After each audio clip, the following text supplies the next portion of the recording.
Welcome to the Building Heroes podcast, where we learn to build heroes in our homes to help our kids be prepared for their life journeys. Hi, I'm your host, Molly Christensen, and I love to encourage and mentor you on your path. Hey everyone, welcome to podcast episode 42, and I'm excited for you guys to hear from our guest today. This is Renee Harris, and she has more kids than me. Isn't that awesome? She has 9 kids, and she's also an entrepreneur, and she owns Made On Skincare from hardlotion.com. And the cool thing is I actually have some of that lotion that I purchased that I never knew who created this. So super cool to find out that it was a homeschool mom of 9. So that's awesome. So welcome, Renee, and I would love to just hear a little bit more about you and your story. Thank you. Well, I didn't know that you purchased that before we met. So that makes me feel good. We're out there. Yeah, thank you. Yeah, we have 9. Our kids are, my youngest is 5 and my oldest is 23. Okay, that's awesome. So it is kind of a unique thing to be the mom of 9 and the owner of a business. And I know your whole family works with the business. So why don't you tell us a little bit how you got to that point? Well, that's an interesting story because I can tell you that I definitely did not go into homeschooling thinking I was ever going to own a business or go into college thinking that I was going to go and start a business. It was more of a side hobby, actually. So I had a kind of a skin issue with my own hands. I mean, and it's partly from being a mom. You're washing your hands all the time. So my skin would get cracks and cuts and splits and stuff like that. So anyway, a very long story short was that we developed this product that actually fixed my skin. It was only 3 ingredients. It's all safe. It was something that was easy to make. And my oldest at the time was, I think, 10. And then my second son was 8. So we had 7 kids at the time. And does that sound right? Maybe we had 6 kids at the time. Anyway, I think that's it. We started, I know, it's just like, oh boy, I know how you keep track of your kids' ages based on life events that, yes. You move here, go there anyway. So I wasn't really thinking of starting a business, but at the same time, we were homeschooling. We've been homeschooling since the very beginning. And a farmer's market locally opened up. And I just thought, oh, this product that by the way, I'm not the type to just get out there and want to sell things, but I felt like this would be fun for my homeschool kids to help me sell. And so it's a farmer's market, and we put up a little tent and a little table and started to sell it at the weekly farmers markets. And it was really fun. It wasn't even that we made any money. We traded. We actually we bartered with all the other vendors. So we would come home with like these wooden swords that my kids got, or like a dog bed, or jams and jellies and soaps and all kinds of stuff. So it was really more for the fun of trading. But I also wanted the kids to kind of see that what you could do. And we weren't even thinking long-term with our kids or anything, but we thought, well, maybe in the future they might want to try to earn some money. Well, you can always consider something like a farmer's market. So anyway, that turned into something that became a whole family business because over time, my husband, who was working for Hewlett Packard at the time, we saw the handwriting on the wall that the economy wasn't doing well in his field with his particular job, and there were a lot of layoffs going on. And in the meantime, we went from farmers markets to online, and we started to just sell the products, and we just pretty much threw ourselves into it and made it an online e-commerce store.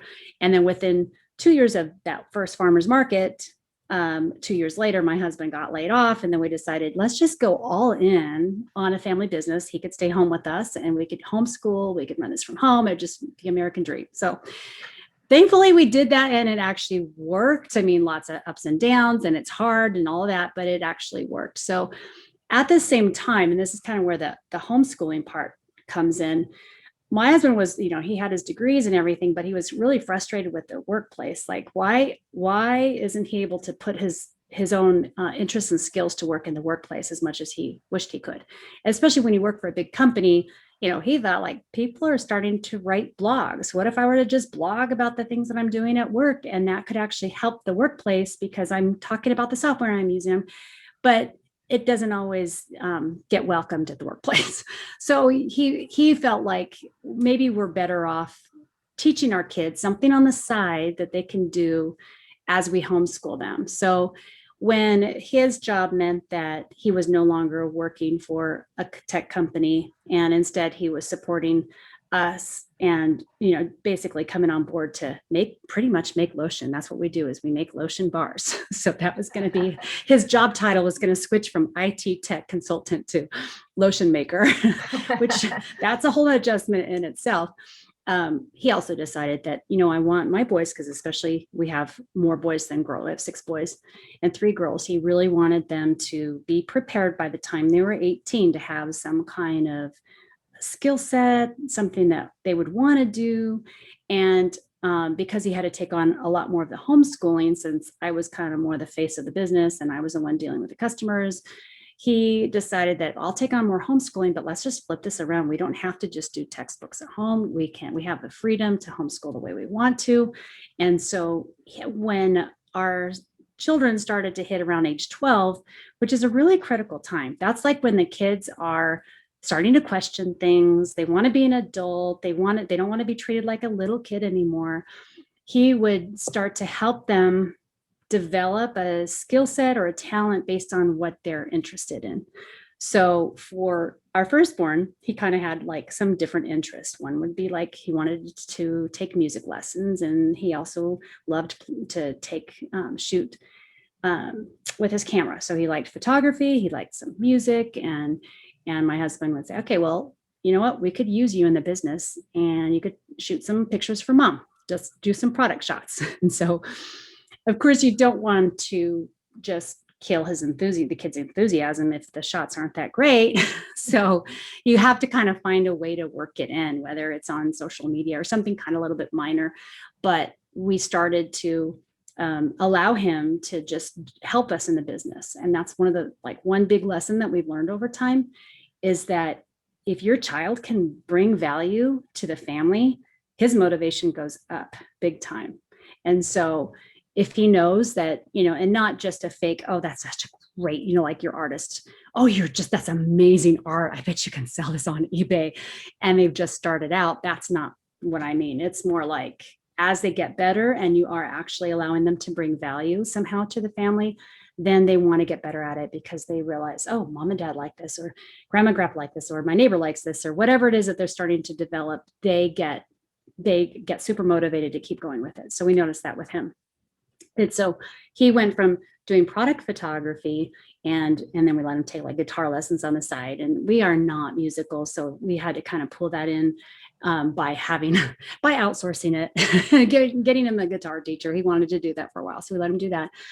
And then, of course, at that age, they're starting to do videos. They like kids, by the time they're 14, they want to have the neighbor kids in on creating their own videos. And so like, go for it. You know what? Now you've got your music and you're getting kind of an ear for some decent music, and you love your camera, and now you know how to do videos. Go edit, make your own videos and edit. So the skills start to develop.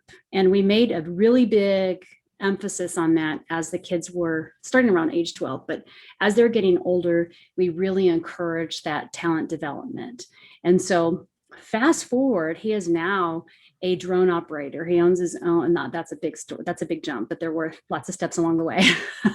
But he is a drone operator. He has done a ton of drone footage all across the United States. He spent 2 summers ago driving from state to state. The cell towers hired him to video the tops of the cell towers where they're doing the 5G stuff. And he's been just doing a lot of drone photography, to the point where he's not always the guy out on the field now. He's a manager for some companies, but he's also self-employed. So he's the manager of all the drone operators.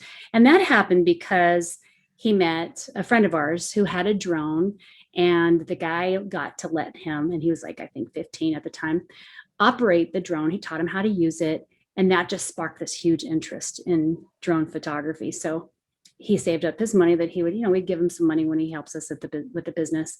He would save his money, and then he got his first drone, and then he got really good at that.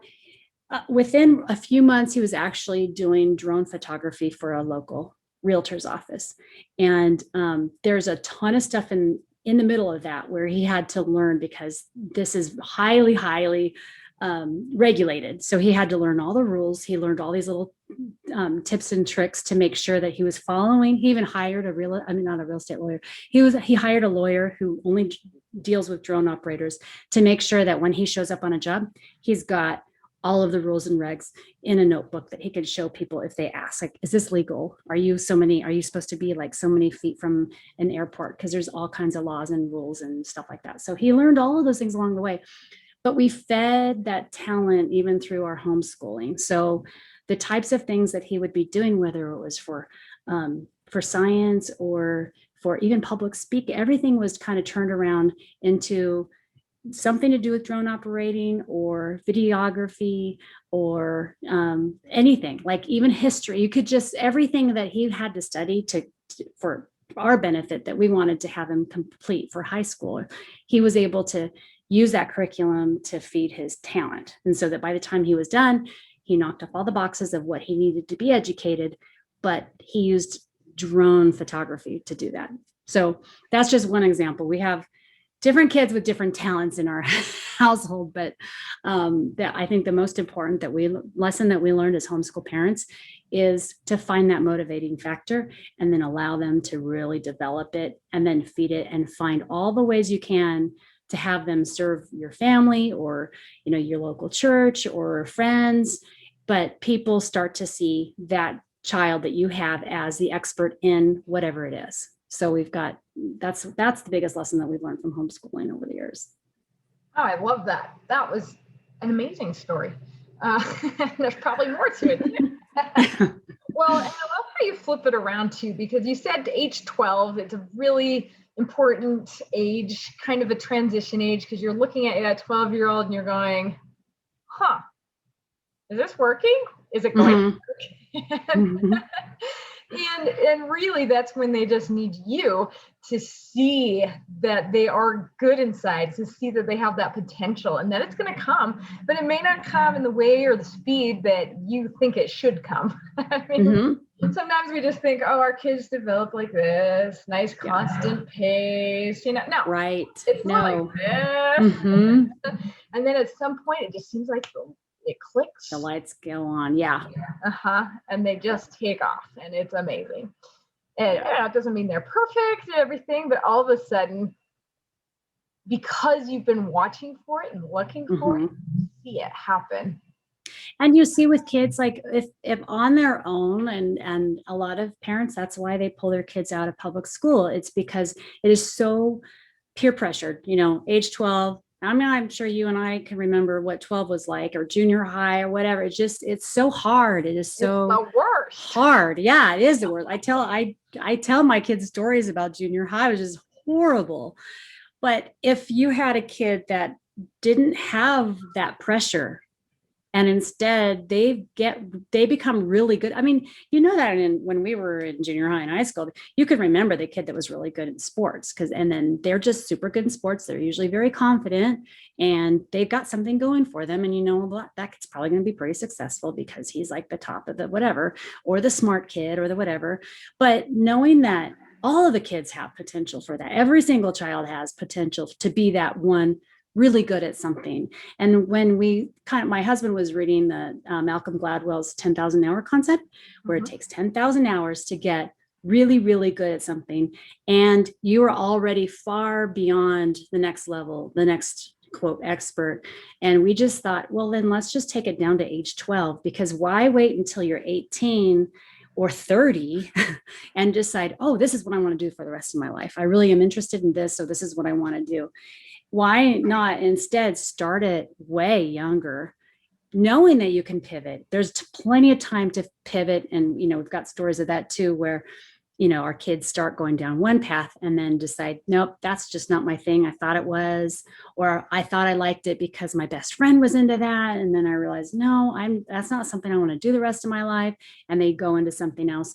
But a lot of times it's not a waste of time. They can usually use the skills from one thing and just pivot to something else and then develop it from there. So and I know there's so many parents are so worried, rightly so, about their kid that just wants to do gaming all day long. And, we deal with that too. We've always had to deal with like, okay, yeah, you can spend your time playing that, but what are you going to do besides that? You can't just spend your entire day just doing gaming on the computer all day long. So we had to come up really creative ways to flip things around so that they're being productive with their time, but they're also, it's almost like, it's not even playing a trick on them. They just actually become really interested in something. And then all of a sudden that's taking up their time. And what they were doing in the past of just wasting time on the computer playing games is a thing of the past, because now they are getting really into something. They start to come to you and say, Mom, I want to get really good at this, but I'm going to need this extra course. Can I buy? I mean, this happens under our household a lot, where one of our kids will come and say, well, I really want to take this course. I had my daughter who's an artist. She's really, really good with art. And again, we don't have music in my background or my husband's or art. So that was like, okay, she's not getting it from us. We have no skills there. But she knew what type of art she liked, what she wanted to learn. She would come to us and say, well, okay, this course is going to cost like $200. How can I pay for it? Blah, blah, blah. And she built up an Instagram account from the time I think she was probably about 15, and we had to monitor all that. But hers is Instagram.com art by Noelle. And if anybody wants to check it out and you go back to her history of when she was pretty young, you'll see a lot of art going on and a lot of progression. And it's like a whole portfolio.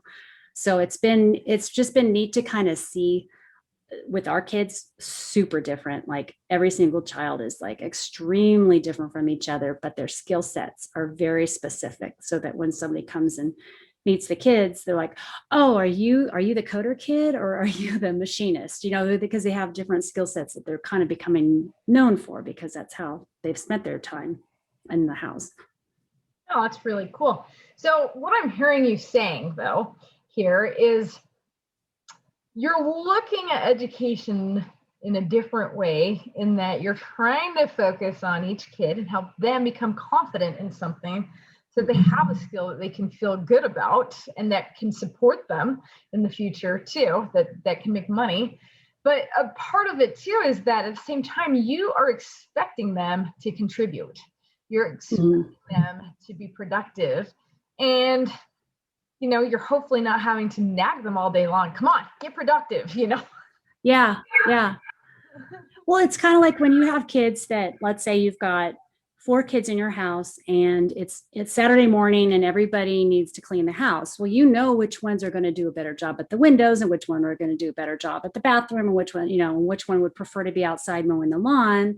And so you could decide, well, I'm going to get the guy my window washer because he's really tall, but no, I really want him to mow the lawn because he excels at window washing, but I'm going to have him go outside and do something so he can get better at mowing the lawn. And that's kind of how the public school system is. It's like, okay, like if you're getting a C, you need to get that up to a B. And we're kind of flipping it around. It's like, well, let's work on the stuff that they're really good at and do better at that. Just become better and better and better at that. And obviously if you need to know, if you're still struggling with multiplication tables and you're 16 years old, you probably need to go back and work on that more. But a lot of it has to do with just getting better at the skills that they're good at. And then when it comes time to actually help with the family, like for another example of like, how can you help? How can those kids contribute to the household? So we have like my 15-year-old, he's a podcast editor, and he loves sound design. He started talk about pivoting when he would have been the kid in drama if he were in public school, because he just loved, he's got all these like voices he likes to say. He's always very animated. He's always kind of like wants to be the life of the party. And so we thought, well, use that, make it useful, go and do some voices on your microphone. And so just record yourself. And at one point we even got a little recorder for him, so he could just go and make funny voices and come back. Well, how he can be productive in the family at age 12 is I could have him do that. And then I can have him entertain his 3-year-old so that I can go get some work done. So he can make his little funny voices. He could, just like put on a puppet show, whatever it is.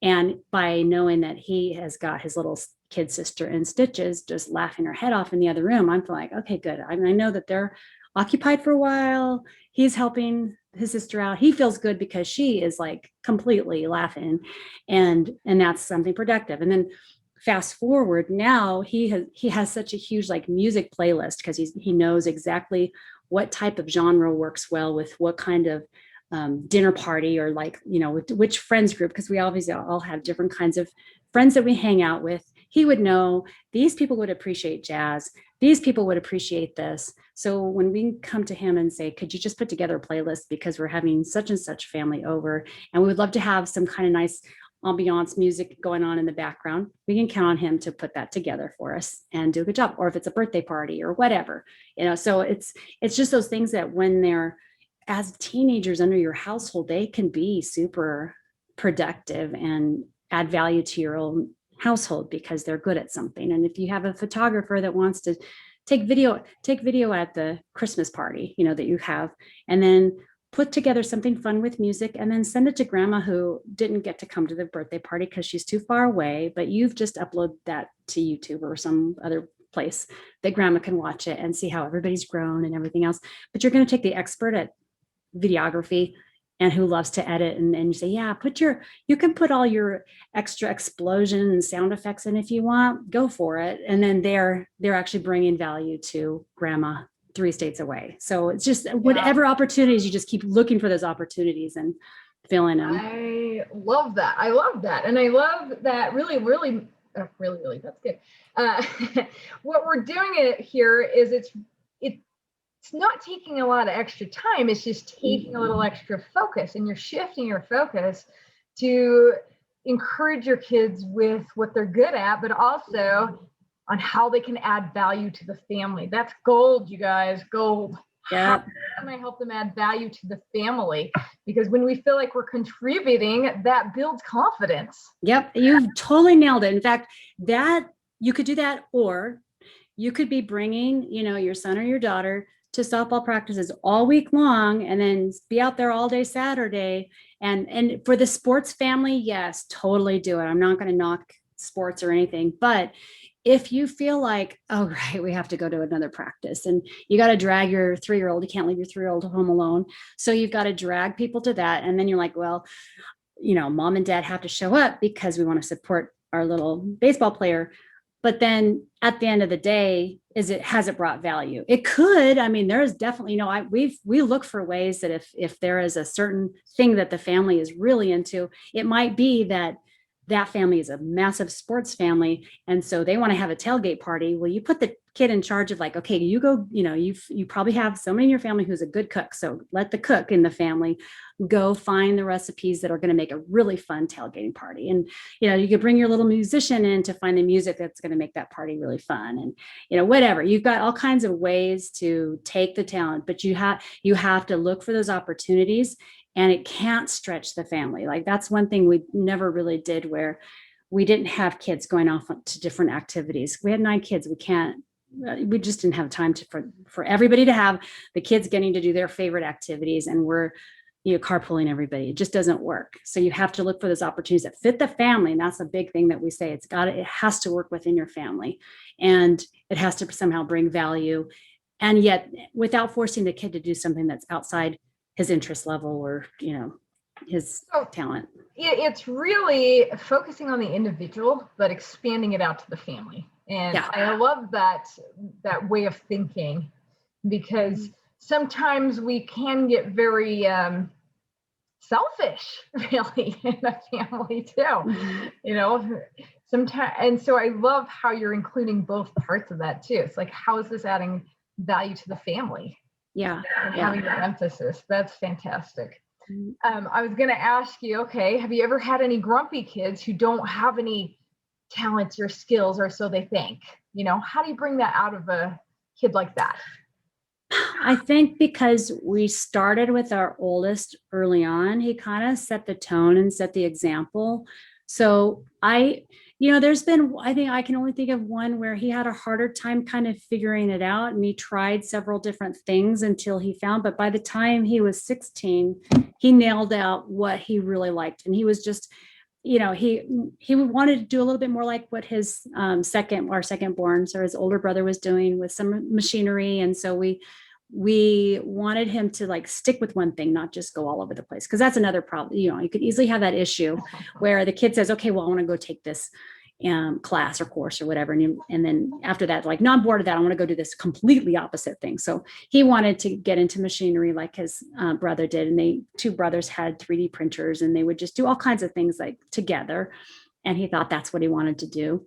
And so he had an internship opportunity where he was working like as an apprentice and he got paid for it. And, but after a few months, he's like, I don't like this. It's like, I don't really want to do this. And we're trying to figure out, well, exactly why. Is it because, the situation's not that great, or you just think you deserve more pay, or, it's just hard work. You don't like getting up in the, what, all of the different factors of why don't you like it?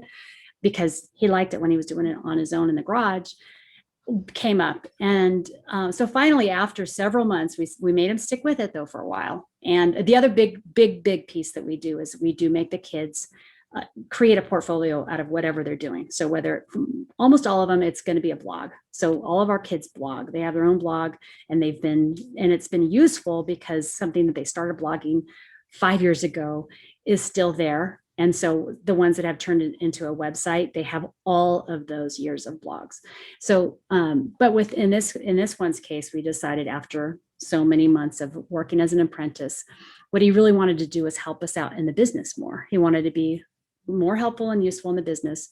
He is like my efficiency expert. He would come in and, so basically it's like skincare products that we make and sell online. He was really good at the online thing. He said, how about, he comes to us with his idea, like, how about if you pay me more than what you're paying now? So like what every parent wants to hear. And in exchange, I'll pay you rent because I'm just about done with high school. And we're like, oh, okay. And he had a good point. He was also saying, I'm going to be a contractor, not an employee, so I have to pay my own taxes. So he kind of came up with this whole idea. And at the same time, I'm like, I can't see this kid taking on the business as a full-time thing. He's going to want to get married. He's not going to want to be a lotion guy. But what I was not realizing is the amount of skills that he was learning by learning all the software. So he wanted to know everything, all about the e-commerce. Along the way, he thought, oh, I can sell this online. I can have my own store. I can do this. I can do that. So he did have all these ideas that we were a little nervous about, but we thought, okay, let's just kind of let him keep working for us, see how it goes. He ended up that he followed a lot of different mentors. Another thing that we highly encourage is that you find those, you don't have to be the expert. You find the people who are going to be like mentors or guides or experts that your kids can follow. And because of his age, these guys are willing to give him time, to learn from them. And fast forward, after he quit his apprenticeship, he came and said, what I really want to do is become like a project manager, which the irony of that is it's my husband did when he was working for Hewlett Packard. So he kind of like, oh, you want to become that after all of this? So he completely shifted, but he's 17, he'll be 18 next month. And he just moved to Nashville from California. He's got an apartment with 2 Christian guys, and he's got all these projects that he's doing for all these different men because some of them who were his mentors have now hired him to do some of their projects because he is just that good. And we were able to use our family business for him to learn everything that we do. And then he would say, this can be better done this way. And he would convince me like, Mom, you should try this software and whatever. So he was kind of experimenting a little bit with our business, which we allowed some of that. And then when he started to work for other people and learn from them, he became very valuable to them. And then he thought, I want to be able to work from home, from my own computer, live wherever I want to. I don't want to have to go into a machinery office where it's hot and blah, blah, blah. And so he made a huge pivot. But anyway, to go back to your question, I think a lot of it has to do with if you're doing that within the family, like the other kids are becoming, the younger ones look up and like, oh, I want to be good at something. What's my thing going to be? And then you just start experimenting. So it's just, I don't know, that's kind of all part of the family culture. And you just bring them in wherever they start to show an interest and say, oh, you know what, you'd be helpful if you could do this for the family or whatever. And then just, you kind of have to start from there. So there's a lot of experimenting, but we haven't had people say, any of the kids haven't said, I don't want to do anything. I just want to stay in bed all day. Or I just want to, or on my game. But we have to pivot with the games too. And our coder son, we said, you can play, but you need to actually create. I want you to learn how to create an app to make that game a better experience for the kids that are also playing the same game. And he went for that. So he decided to do that. And now he's a professional coder for another person. So yeah. Awesome. So it's really all about helping them unlock their creative potential in the sense that they are creating. They are producers. They're not just not consumers. Yep. Mm-hmm. Yeah. And with the grumpy kids, I think sometimes they're grumpy because they're always feeling like they're being made to do things. Yeah. That they don't want to do. And I think that might be a caution here too. We're going to make you get good at something. It could be. Yeah. You have to be careful because and I think that's also where it's hard because as parents, it's all on us. We feel like it's up to us to make sure they're successful, whatever and that's hard. That's hard. That's like a lot of stress to feel like, and with our first one, everybody would ask him, as soon as he graduated, so where are you going to school? And he chose not to. And so it was really tough for us to feel like, okay, great. This makes us look like we're a failure because he's not going on to get a degree. But once he got past that first one and he did find his way and did really well, and he was able to move out when he was 18 and support himself, it became like, okay, why are we so worried about what everybody else thinks? We just have to, this is the best for him. And all our kids know they can absolutely go on to college, and we would support them in that. And if they do develop a talent along the way, that's actually going to help them get into the college because now they have a whole portfolio of showing what they've been doing. So that could actually aid in them getting into the school that they want to get into. Yeah. And I love that because really what you're saying, it ties right back into the hero's journey so nicely, is we are trying to help our kids go on their path. It's not let them go on a path that may not be theirs.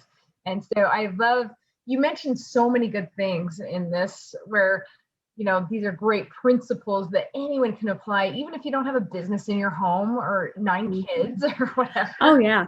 Even if you're not homeschooling, you don't even have to be a homeschooling. It's easier. You have more freedom with your time, but you can still navigate it all. Yeah. Yeah. But really the principles is we're looking for what the kids are interested in, what sparks them, what brings them joy and gets them excited. And then we're finding ways to facilitate that with mentors or classes you mentioned, whatever, develop their skills. And then we're helping them learn how to contribute because, I love that. We say, how can they add value to the family? Mm-hmm. And then I love that you also have them track, because tracking is really important too, because you said they're keeping their blogs, but now it's so cool for them. They can go back at the beginning and say, oh, wow, I have come a long way. I have done things. And they always want to delete the early ones. And we say, okay, well, I can see that if you need that for a professional, website. However, don't, because it's great. It's just really good to see that you have come a long way. So it's great to keep. Excellent to document the journey. Mm-hmm. That's really what it is. Yep. So, I love that. So we're about out of time, but you are now starting a new business because you're not busy enough. Well, this is I call it my retirement business. My husband and I as much as we love doing the lotion work, it's a lot of physical work, and we'll keep it. We'll definitely keep that going. But at the same time, when can we get the thing that we can live anywhere, we can travel, and we can still run something? So what we are doing now is helping parents find those talents in their kids.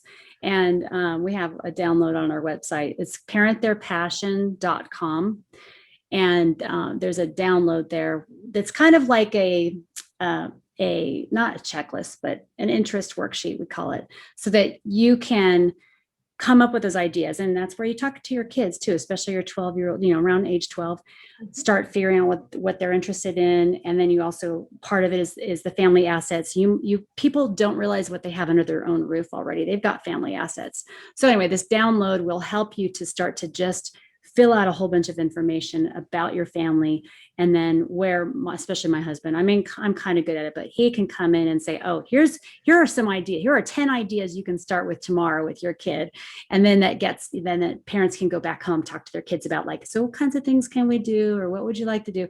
And then it's to give parents hope too for the future, and realizing that, this is supposed to be exciting for us as parents. This is not like, the teenage years are not supposed to be stressful. They usually are, but it doesn't have to be that way.